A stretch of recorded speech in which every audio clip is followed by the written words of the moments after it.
നമസ്കാരം, ഭാരത് ലൈവിലേക്ക് സ്വാഗതം. നമസ്കാരം. പ്രശാന്ത്, ഇന്നലെ പിണറായി വിജയന്റെ മകൻ വിവേക് കിരൺ ഗുരുവായൂരിൽ ക്ഷേത്ര ദർശനം നടത്തി. ഇതുമായി ബന്ധപ്പെട്ട് വലിയ വിവാദങ്ങൾ ഇപ്പോൾ ഉണ്ടാവുന്നു. ഒന്ന്, ഈ വിവേക് കിരണിന്റെ ഫോട്ടോ അടക്കം എടുക്കാൻ ശ്രമിച്ച ഫോട്ടോഗ്രാഫറെ, അതായത് ചാനൽ ഫോട്ടോഗ്രാഫറെ മർദ്ദിക്കുകയും അയാളുടെ കയ്യിൽ നിന്ന് ഫോൺ പിടിച്ചു വാങ്ങുകയും ദൃശ്യങ്ങൾ നശിപ്പിക്കുകയും ചെയ്തു എന്ന വാർത്തയാണ് പുറത്തു വരുന്നത്. പിണറായി വിജയന്റെ മകൻ എന്തിനാണ് ഈ ഒളിഞ്ഞിരിക്കുന്നത്?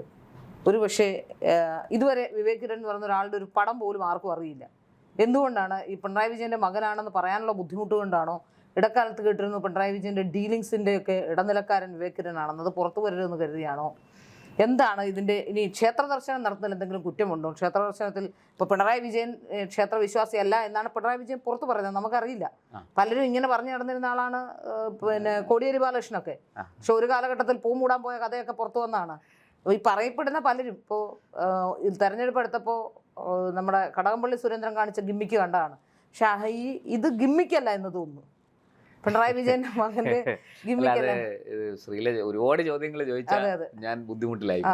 ഓരോന്നിനായിട്ട് ഈ പിണറായി വിജയന്റെ മകന് ഗുരുവായൂർ പോകാൻ പാടില്ലേ എന്ന് ചോദിച്ചാൽ പോകാം, ആർക്കും പോകാം. ഹിന്ദുമത വിശ്വാസിയാണ്, ക്ഷേത്ര വിശ്വാസിയാണ്. ഇപ്പൊ ഹിന്ദുമതത്തിൽ വിശ്വസിക്കുന്ന ആള് അല്ലെങ്കിൽ ഈ പറയുന്ന ഹിന്ദു ആയതുകൊണ്ട് മാത്രം കാര്യമില്ല. ഇപ്പൊ ഹിന്ദുക്കളിൽ തന്നെ ക്ഷേത്രാരാധന ചെയ്യാത്ത ആൾക്കാരുണ്ട്. അവരെന്തിനാ ക്ഷേത്രത്തിൽ പോകുന്നത്? പോയിട്ടൊരു കാര്യവുമില്ല. അവിടെ വെറുതെ തിക്കും തിരക്കും ഉണ്ടാക്കാമെന്ന് മാത്രമേ ഉള്ളൂ. അപ്പോൾ അങ്ങനെയല്ല, ക്ഷേത്ര വിശ്വാസിയാണോ, വിഗ്രഹാരാധനയിൽ വിശ്വസിക്കുന്ന ആളാണോ, ആ ആളിന് തീർച്ചയായിട്ടും ക്ഷേത്രത്തിൽ പോവാം, ക്ഷേത്രത്തിൽ പോകണം. അപ്പോൾ പിണറായി വിജയന്റെ മകനായതുകൊണ്ട് ക്ഷേത്രത്തിൽ പോകാൻ പാടുണ്ടോ ഇല്ലയോ എന്നൊരു ചോദ്യം അവിടെ ഉദിക്കേണ്ട ആവശ്യമില്ല. അദ്ദേഹം ക്ഷേത്ര വിശ്വാസിയാണെങ്കിൽ ആരുടെ മകനാണെങ്കിലും മകളാണെങ്കിലും ശരി ക്ഷേത്രത്തിൽ പോകാം. അതൊന്ന്. രണ്ടാമത്തെ കാര്യം, അതിനൊരു മറുവശമുണ്ട്. ആ വ്യക്തി ക്ഷേത്രത്തിൽ പോകുന്നത് പക്ഷെ പിണറായി വിജയന് ചിലപ്പോൾ ദോഷം ചെയ്യും. കാരണം എന്താണെന്നറിയാമോ? അവരുടെ പാർട്ടി പ്ലീനത്തിൽ പറഞ്ഞിട്ടുണ്ട്, കുടുംബാംഗങ്ങളെയും പാർട്ടിയുടെ മാർഗത്തിൽ കൊണ്ടുവരണം, അവരെ കൊണ്ട് ഗണപതി ഹോമം ചെയ്യിക്കരുത്, പൂജകളിൽ പങ്കെടുപ്പിക്കരുത്, ക്ഷേത്ര ദർശനം അനുവദിക്കരുത്, ഇങ്ങനെയൊക്കെയുള്ള പല കാര്യങ്ങളും പ്ലീനത്തിൽ പറഞ്ഞിട്ടുണ്ടെങ്കിലുമേ നേതാക്കന്മാരുടെ മക്കളോ നേതാക്കന്മാരുടെ ബന്ധുക്കളോ പോയി അവരെ പുറത്താക്കത്തില്ല. പാവം പിടിച്ച ഏതെങ്കിലും സഖാവ് അമ്പലത്തിൽ പോയാലാണ് പുറത്താക്കുന്നത്. അതാണ് ആ ഇരട്ടത്താപ്പാണ്. അതായത് നമ്മളിപ്പോൾ മനസ്സിലാക്കേണ്ടത്, ഒരാള് ഇപ്പോൾ കമ്മ്യൂണിസ്റ്റ് പാർട്ടിയിലോ BJPയിലോ കോൺഗ്രസിലോ ഏതിലോ ആകട്ടെ, അത് അയാളുടെ വിശ്വാസം, അയാളുടെ ഇഷ്ടമാണ്, അയാള് തെരഞ്ഞെടുത്ത മാർഗമാണ്. അതിലേക്ക് എന്തിനാണ് പിന്നെ ഭാര്യയും മക്കളെയൊക്കെ അടിച്ചു തൂക്കിക്കൊണ്ടുവരുന്നത്? അതിന്റെ ആവശ്യമില്ല. അവർക്ക് അവരുടെ സ്വാതന്ത്ര്യം. എത്രയോ കുടുംബങ്ങളെ ഞാൻ കണ്ടിട്ടുണ്ട്, അച്ഛൻ വലിയ മാർക്സിസ്റ്റുകാരനാണ്, മകൻ നല്ല ഒന്നാം തരം കോൺഗ്രസ് ആയിരിക്കും അല്ലെങ്കിൽ RSS ആയിരിക്കും, അതുപോലെ അച്ഛൻ വലിയ RSS ആയിരിക്കും, മകള് കമ്മ്യൂണിസ്റ്റ് പാർട്ടി. എനിക്കറിയുന്ന പലരും ഉണ്ട്. നമ്മൾ ഒരു കാര്യം മനസ്സിലാക്കണം, കേരളത്തിന്റെ മുഖ്യമന്ത്രി ആയിരുന്ന, പഴയ തിരുക്കൊച്ചി മുഖ്യമന്ത്രി ആയിരുന്ന ആളാണ് C. കേശവൻ. അദ്ദേഹത്തിന്റെ മകൻ കൗമുദി ബാലകൃഷ്ണൻ സാറ് ഏത് പാർട്ടിയിലായിരുന്നു? അദ്ദേഹം കോൺഗ്രസിനെ നഖശികാന്ത് എതിർക്കുകയായിരുന്നു. അതായത് C. കേശവന്റെ പേട്ടയിലെ വീട്ടിന്റെ മുന്നിൽ ആ മൈതാനത്തിൽ സ്റ്റേജ് കെട്ടി സർക്കാരിനെയും C. കേശവനെയും കോൺഗ്രസിനെയും അതിരൂക്ഷമായി വിമർശിച്ചിട്ട് തിരിച്ച് മകൻ വീട്ടിലേക്ക് വന്നപ്പോൾ C. കേശവൻ പറഞ്ഞത് മറ്റേ യോദ്ധ സിനിമയിൽ ഒടുവിൽ ഉണ്ണികൃഷ്ണൻ പറയുന്ന ഡയലോഗാണ്, നിന്റെ മകൻ തോറ്റ് തൊപ്പിയിട്ട് വന്നിട്ടുണ്ട്, ഒരു കനത്ത എന്തെങ്കിലും കൊടുക്കാൻ. അന്ന് C. കേശവൻ പറയണത്, നിന്റെ മോൻ പ്രസംഗിച്ച് ക്ഷീണിച്ച് വന്നിരിക്കുകയാണ്, അവന് ചോറ് കൊടുക്ക് എന്ന് പറഞ്ഞ്. ഇതൊക്കെ ഞാൻ വായിച്ചു കേട്ടതാണ് കേട്ടോ, വായിച്ചറിഞ്ഞതാണ്. അപ്പോൾ അതുകൊണ്ട് അച്ഛൻ്റെ വിശ്വാസവും ഇതും ഇതിനകത്ത് നമ്മൾ കാര്യമാക്കണ്ട. പകരം അവരവർക്ക് അവരവരുടെ വഴി. പക്ഷേ ഒരു കാര്യം നമ്മൾ മനസ്സിലാക്കണം, പാർട്ടി പ്ലീനം അല്ലെങ്കിൽ പാർട്ടി ഈ പറയുന്ന അച്ചടക്ക സമിതി, പാർട്ടിയുടെ ഉന്നതാധികാര സമിതി, പോളിറ്റ് ബ്യൂറോ, കേന്ദ്ര കമ്മിറ്റി, ഇതെല്ലാം ഹിന്ദുക്കളുടെ മേൽ മാത്രമാണ് വ്യത്യാസം. ഒരു മുസ്ലിമിന്, ഒരു ക്രിസ്ത്യാനിക്ക് ഇതൊന്നും ബാധകമല്ല. പിന്നെ പാർട്ടി അപ്പുറത്ത് പാർട്ടി പ്ലീനം നടക്കുമ്പോൾ ഇപ്പുറത്ത് നിസ്കരിക്കാൻ പായ വിരിച്ചു കൊടുക്കും. അപ്പുറത്ത് പാർട്ടി സമ്മേളനം നടക്കുമ്പോൾ അല്ലെങ്കിൽ ഈ പറയുന്നത് പോലെ പാർട്ടി ഓഫീസ് ക്രിസ്ത്യാനികൾക്ക് ഞായറാഴ്ച പ്രാർത്ഥനയ്ക്ക് വേണ്ടി തുറന്നു കൊടുക്കും. പക്ഷേ ആ പാർട്ടി ഓഫീസിൽ ഒരു ഹിന്ദു വന്ന് എനിക്ക് ഗണപതി പൂജ നടത്തണം അല്ലെങ്കിൽ ഗണപതി ഹോമം നടത്തണം എന്ന് പറഞ്ഞാൽ അതവർ അനുവദിക്കില്ല. ഈ ഇരട്ടത്താപ്പിനെയാണ് നമ്മൾ ചോദ്യം ചെയ്യേണ്ടത്. ഒന്നുകിൽ കമ്മ്യൂണിസ്റ്റുകാരൻ എന്ന് പറഞ്ഞാൽ അയാൾ ഭൗതികവാദിയാണ്, അയാൾ ഈ ദൈവത്തെ അംഗീകരിക്കുന്നില്ല. നല്ലത്, നമുക്ക് ഒരു എതിർപ്പുമില്ല. നിങ്ങൾ മനസ്സുകൊണ്ട് നിങ്ങളുടെ ബുദ്ധിയിലും അറിവിലും പെട്ട ഒരു കാര്യത്തെ നിങ്ങൾ പിന്തുടരുന്നതിൽ ഒരു തെറ്റുമില്ല. അങ്ങനെ തന്നെ വേണം. കൃഷ്ണൻ ഗീത മുഴുവൻ ഉപദേശിച്ചിട്ട് അർജുനനോട് പറഞ്ഞത് എന്താ? അർജുന, ഞാൻ എൻ്റെ അറിവിൽപ്പെട്ട കാര്യങ്ങളൊക്കെ പറഞ്ഞു. നീ നിന്റെ ബുദ്ധി കൊണ്ട് ഇത് ഉരച്ചു നോക്കി ശരിയാണോ തെറ്റാണോ എന്ന് നിശ്ചയിച്ചിട്ട് നിനക്ക് ഇഷ്ടമുള്ളത് ചെയ്തോ. നിനക്ക് ശരി വേണമെങ്കിലും സ്വീകരിക്കാം, തെറ്റ് വേണമെങ്കിലും സ്വീകരിക്കാം. രണ്ടാണെങ്കിലും അതിന്റെ ഫലം അനുഭവിച്ചോണം. അത്രേ ഉള്ളൂ.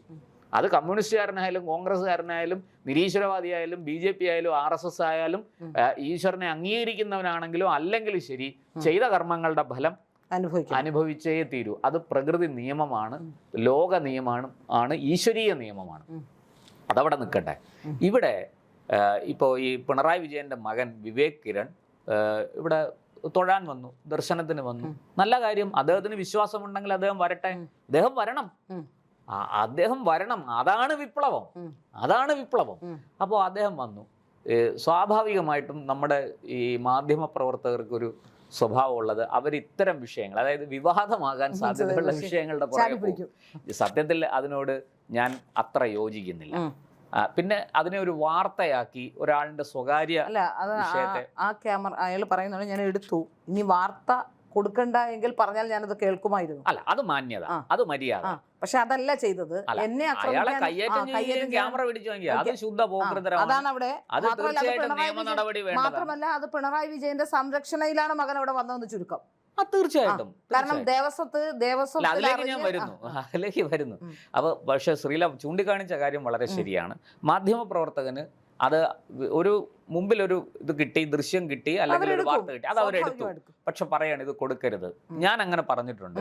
എന്നോട് ആ മാധ്യമ പ്രവർത്തകൻ, അതായത് ഞാൻ മാധ്യമ പ്രവർത്തനത്തിന് വരുന്നതിന് മുമ്പാണ് ഒരു വാർത്ത എടുത്തപ്പോൾ ഞാൻ പറഞ്ഞു, ദയവേത് നിങ്ങളിത് കൊടുക്കരുത്, വിഷ്വൽസ് കൊടുക്കരുത്. വാർത്ത കൊടുത്തോളൂ, വിഷ്വൽസ് കൊടുക്കരുത്.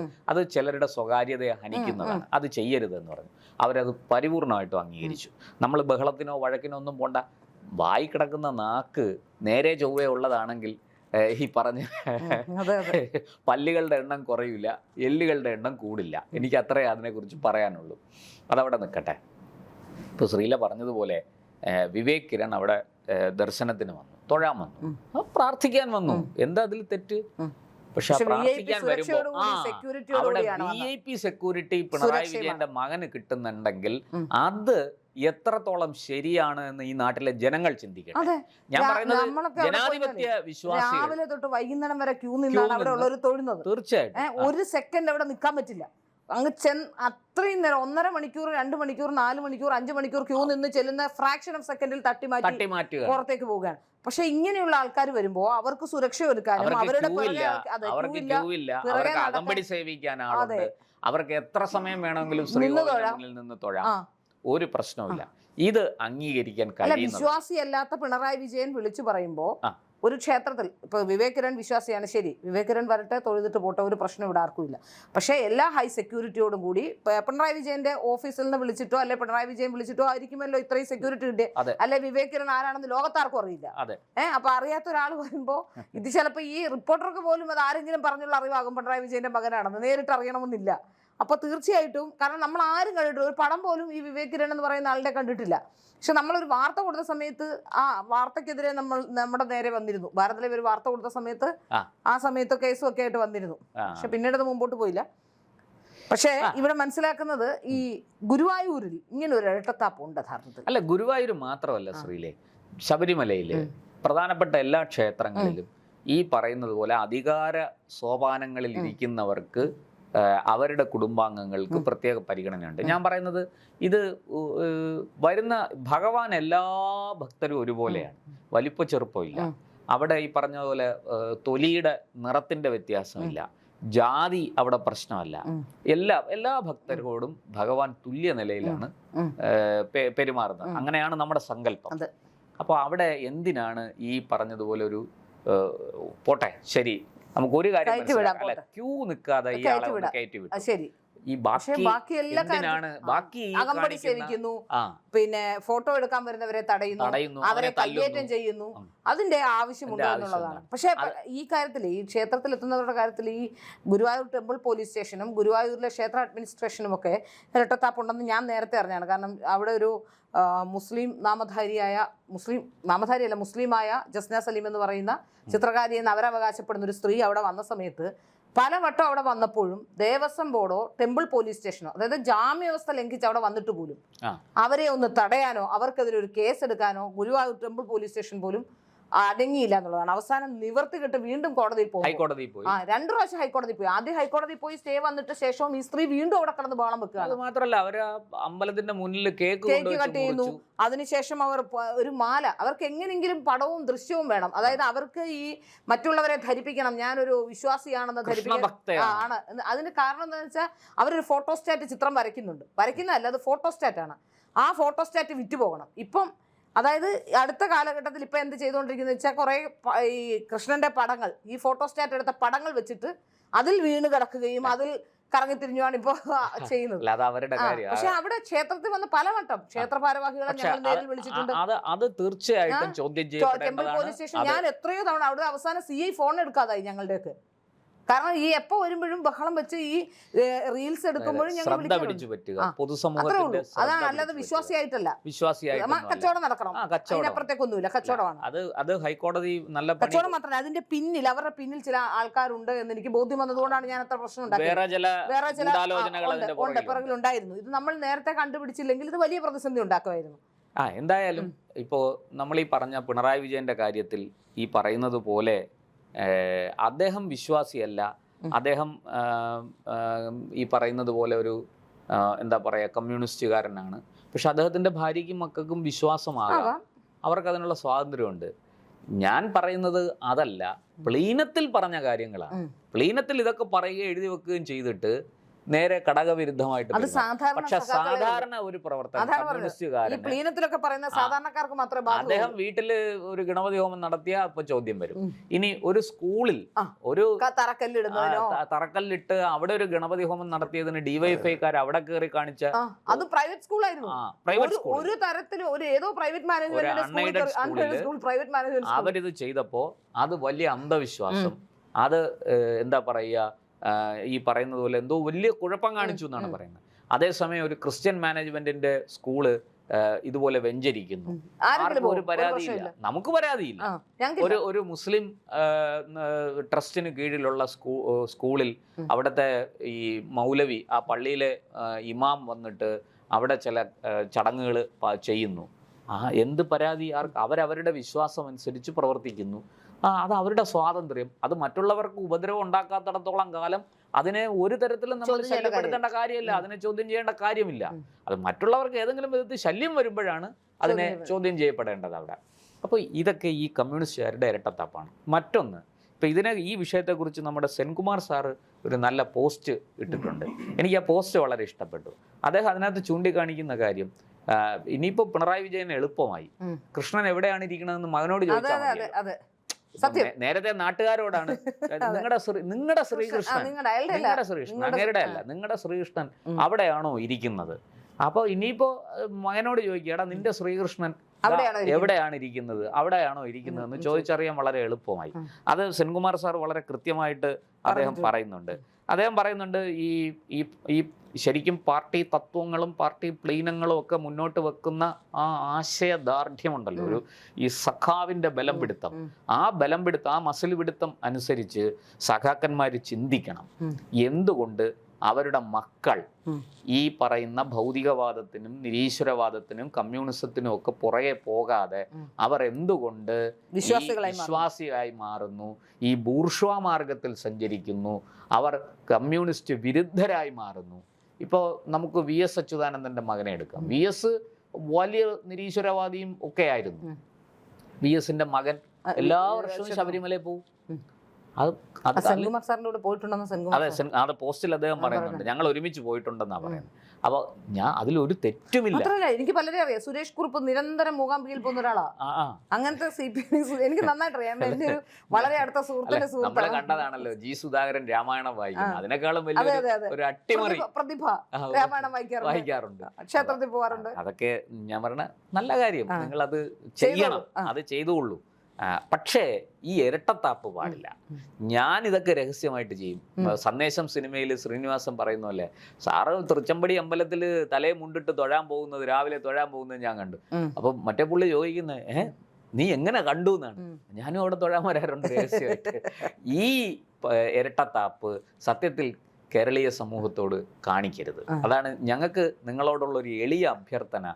ഈ മാധ്യമപ്രവർത്തകരെന്ന നിലയ്ക്ക് പൊതുസമൂഹത്തിന് വേണ്ടി ഇത്തരം കാര്യങ്ങൾ ചർച്ച ചെയ്യുമ്പോൾ ഞങ്ങൾക്ക് പറയാനുള്ളത്, ഈ ഇരട്ടത്താപ്പ്, വിശ്വാസിയാണെന്ന് പറഞ്ഞാൽ തകർന്നു പോകുന്ന കമ്മ്യൂണിസം ആണെങ്കിൽ ആ കമ്മ്യൂണിസം തകരട്ടെ എന്ന് വിചാരിക്കണം. അല്ല, എൻ്റെ വിശ്വാസത്തിൻ്റെ അല്ലെങ്കിൽ എൻ്റെ പാരമ്പര്യത്തിൻ്റെ ഭാഗമായിട്ട് ഇന്ന കാര്യം നശിച്ചു പോകും അല്ലെങ്കിൽ നഷ്ടപ്പെട്ടു പോകും എന്നുണ്ടെങ്കിൽ അത് അത്ര ദുർബലമാണെന്നാണ് അതിന്റെ അർത്ഥം. കമ്മ്യൂണിസത്തിന് അപ്പോൾ അത്ര ശക്തിയേ ഉള്ളൂ എന്നാണ് അതിന്റെ അർത്ഥം. എപ്പോഴും പറയും, ഈ പുതുക്രിസ്ത്യാനികൾ ബൈബിൾ എടുത്ത് തറവെക്കില്ല. അല്ലാത്ത ക്രിസ്ത്യാനികൾക്ക് പ്രശ്നമില്ല. അതാണ് ഈ ബൈബിള് ക്രിസ്തുവിന്റെ വചനങ്ങൾ ക്രോഡീകരിച്ച് എഴുതി ബൈബിളാക്കി മാറ്റിയ ശിഷ്യന്മാരെക്കാൾ വലിയ യേശു ഭക്തരായിട്ടാണ് ഇവര് ചമയുന്നത്. അപ്പൊ അതുപോലെയാണ് അത് ഇത്രയേ ഉള്ളൂ, പുത്തനച്ചി പുരപ്പുറം തൂക്കും. അത് തന്നെയാണ് കമ്മ്യൂണിസത്തിൽ. അതെ, അത് ഈ പറഞ്ഞ പോലെ ഞാൻ ആ ഇരട്ടത്താപ്പ് എന്ന് പറഞ്ഞത് മാന്യമായൊരു ഭാഷയാണ്. വേറൊരു ഭാഷയുണ്ട്, അത് ഞാൻ പറയുന്നില്ല, അത് നമുക്ക് യോജിച്ചതല്ല. അത് പോട്ടെ. എന്തായാലും സെൻകുമാർ സാറിൻ്റെ പോസ്റ്റ് വളരെ പ്രസക്തമായി, നല്ല രീതിയിൽ അത് കുറിക്കൊള്ളുന്ന പോസ്റ്റാണ്. കമ്മ്യൂണിസ്റ്റുകാർ ചിന്തിക്കൂ. നിങ്ങൾ, അതായത് കമ്മ്യൂണിസ്റ്റുകാർക്ക് ക്രിസ്ത്യാനിയാകാം, മുസ്ലിം ആകാം, അല്ലെങ്കിൽ മുസ്ലിമിനും ക്രിസ്ത്യാനിക്കും കമ്മ്യൂണിസ്റ്റുകാരാകാം. പക്ഷെ ഹിന്ദുവിന് കമ്മ്യൂണിസ്റ്റുകാരനാകാൻ പറ്റില്ല, കമ്മ്യൂണിസ്റ്റുകാരന് ഹിന്ദു ആകാൻ പറ്റില്ല. ഇതാണ്, ഈ വൃത്തികേടാണ് ചോദ്യം ചെയ്യുന്നത്. ഇതിന് തീർച്ചയായിട്ടും നിങ്ങൾ മറുപടി പറയണം. നിങ്ങളുടെ ആശയത്തിൽ ഉറച്ചു നിന്നുകൊണ്ട് തന്നെ പറഞ്ഞാൽ മതി. പണ്ട് ഞാനിപ്പോൾ പെട്ടെന്ന് ഓർമ്മ വന്നൊരു കാര്യം പറയാം. വർഗീസ് വൈദ്യൻ്റെ ആത്മകഥ അദ്ദേഹത്തിൻ്റെ മകൻ ചെറിയാൻ കൽപ്പകവാടി പുസ്തകമാക്കിയിട്ടുണ്ട്. അതിൻ്റെ കുറേ ഭാഗങ്ങൾ എഴുതി, അതായത് ഈ അച്ഛന് വേണ്ടി മകനാണ് അത് എഴുതിയത്. പക്ഷേ അച്ഛൻ, എനിക്ക് തോന്നുന്നു അദ്ദേഹം ജീവിച്ചിരിക്കുമ്പോൾ ആ പുസ്തകം പ്രസിദ്ധീകരിക്കാൻ സാധിച്ചില്ല എന്നാണ് തോന്നുന്നത്. പിന്നീട് ആ പുസ്തകം പ്രസിദ്ധീകരിച്ചു. ആ പുസ്തകത്തിൽ വർഗീസ് വൈദ്യൻ ചൂണ്ടിക്കാണിക്കുന്ന വളരെ പ്രസക്തമായൊരു കാര്യമുണ്ട്. ഈ വർഗീസ് വൈദ്യനെ പിന്നെ ബൂർഷ എന്ന് പറഞ്ഞ അത് ഞാൻ പറയാം. ഈ വർഗീസ് വൈദ്യൻ്റെ കാര്യത്തിൽ പിന്നെ അദ്ദേഹത്തെ ബൂർഷ എന്നൊക്കെ പറഞ്ഞ് പുള്ളിയെ പുറന്തള്ളി ഇവർ കമ്മ്യൂണിസ്റ്റുകാർ പടിയടച്ച് പിണ്ടം വെക്കുകയൊക്കെ ചെയ്തതാണ്. അങ്ങനെ ഈ ഔദ്യോഗികമായിട്ട് പുറത്താക്കിയില്ലെങ്കിലും അദ്ദേഹത്തിനോട് വലിയ അകലം പാലിച്ചു. പക്ഷെ വർഗീസ് വൈദ്യൻ അതിനകത്ത് ചൂണ്ടിക്കാണിക്കുന്ന ഒരു വരി ഞാൻ പറയാം. അതായത് വർഗീസ് വൈദ്യൻ വൈദ്യനായിരുന്നു, കണ്ണുവൈദ്യനായിരുന്നു, ഒരു വൈദ്യ കുടുംബത്തിലെ ആളാണ്. അദ്ദേഹം വളരെ കൃത്യമായിട്ട് പറയുന്നുണ്ട്, അതായത് ഈ ഭാരതീയ പാരമ്പര്യത്തിനോട് ഇന്ത്യൻ കമ്മ്യൂണിസ്റ്റ് പാർട്ടി മുഖം തിരിച്ചു നിന്നില്ലായിരുന്നെങ്കിൽ ഇന്ന് ഇന്ത്യയിലെ RSS എന്ന് പറയുന്ന പ്രസ്ഥാനം കാണില്ല, പകരം കമ്മ്യൂണിസ്റ്റ് പ്രസ്ഥാനമേ ഉണ്ടാവുള്ളൂ. 100% അദ്ദേഹം പറയുന്നുണ്ട്. അദ്ദേഹം ഒരു കമ്മ്യൂണിസ്റ്റുകാരൻ എന്നുള്ള നിലയ്ക്ക് RSSന്റെ വളർച്ചയിൽ അദ്ദേഹം വലിയ ആകുലത പ്രകടിപ്പിക്കുന്നുണ്ട്, ആശങ്ക പ്രകടിപ്പിക്കുന്നുണ്ട്. അതൊക്കെ അദ്ദേഹത്തിൻ്റെ രാഷ്ട്രീയ സ്വാതന്ത്ര്യം, നമുക്ക് ചോദ്യം ചെയ്യാനൊന്നും നമുക്ക് അവകാശമില്ല. അങ്ങനെ ആ ഭാരതീയ പാരമ്പര്യത്തിൽ ഉറച്ചു നിന്നുകൊണ്ട് കമ്മ്യൂണിസ്റ്റ് പാർട്ടി പ്രവർത്തിച്ചിരുന്നെങ്കിൽ ഇന്ന് ഇന്ത്യയിൽ കോൺഗ്രസിന് ശക്തമായൊരു ബദലായിട്ട് കമ്മ്യൂണിസ്റ്റ് പാർട്ടിയെ ഉണ്ടാകുമായിരുന്നു. അതിന്റെ ഏറ്റവും നല്ല ഉദാഹരണം കൂടെ ഞാൻ പറയാം. BJP വളരുമോ ഇല്ല എന്നുള്ളത് നമുക്ക് സത്യത്തിൽ അതൊക്കെ കാലം തെളിയിക്കേണ്ട കാര്യമാണ്. അത് അങ്ങനെ സംഭവിച്ചില്ല. പക്ഷെ ചൈനീസ് കമ്മ്യൂണിസ്റ്റ് പാർട്ടിയെ നമ്മൾ പഠിക്കേണ്ടതാണ്. ചൈനീസ് പാരമ്പര്യത്തിനെതിരെ, ചൈനീസ് സംസ്കാരത്തിനെതിരെ അവരൊരു കാരണവശാലും നിലപാടെടുക്കില്ല. അതാണ് ചൈനീസ് കമ്മ്യൂണിസ്റ്റ് പാർട്ടിയുടെ വിജയം. അതുകൊണ്ടാണ് അവിടെ ജനങ്ങൾ ആ പാർട്ടിയെ അവർ നെഞ്ചേറ്റിയത്. നേരെ മറിച്ച് ഈ ഇന്ത്യയിൽ, കേരളത്തിൽ എല്ലാ ഇന്ത്യൻ പാരമ്പര്യത്തെ, ഭാരതീയ സംസ്കാരത്തെ ഒക്കെ നശിപ്പിക്കുന്ന വിധത്തിൽ, അതിന് ഈ ചൈനയിൽ ഉണ്ടാകാത്തതും ചൈനയിൽ ഉണ്ടാകാത്തതും ഇന്ത്യയിൽ ഉണ്ടായതുമായൊരു കാര്യം ഞാൻ പറയാം. ഇന്ത്യൻ കമ്മ്യൂണിസ്റ്റ് പാർട്ടിയിലേക്ക് വലിയ രീതിയിൽ ഈ എന്താ പറയുക, ഈ ഒരുതരം ജിഹാദി ആൾക്കാർ നുഴഞ്ഞു കയറി. അതിൻ്റെ ഫലമാണ് നോക്കൂ, അതിന് ഒരുപാട് ഉദാഹരണങ്ങൾ പറയാനുണ്ട്. നമ്മുടെ വിഷയം അതല്ലാത്തതുകൊണ്ട് ഞാൻ അതിലേക്ക് പോകുന്നില്ല. അതേസമയം ചൈനീസ് കമ്മ്യൂണിസ്റ്റ് പാർട്ടിയിൽ അങ്ങനെ സംഭവിച്ചില്ല. അതാണ് ചൈനീസ് കമ്മ്യൂണിസ്റ്റ് പാർട്ടി ഇന്നും നിലനിൽക്കുന്നതിന്റെ കാരണം. ഇനി നമ്മുടെ വിഷയത്തിലേക്ക് വരാം.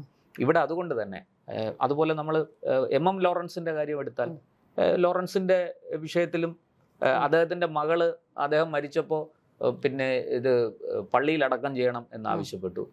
മകൻ അല്ല, അദ്ദേഹത്തിന്റെ ബോഡി ഈ പഠിക്കാൻ കൊടുക്കണമെന്നാണ് അദ്ദേഹം അവസാനത്തെ ആഗ്രഹം പറഞ്ഞിരുന്നത്. അതാണ് വാസ്തവത്തിൽ ഈ മരിച്ചുപോയ ഒരാളിന് ആ ശരീരത്തിൽ പിന്നെ അവകാശമൊന്നുമില്ല. അത് ജീവിച്ചിരിക്കുന്നവർക്കാണ് അതിന്റെ അവകാശി.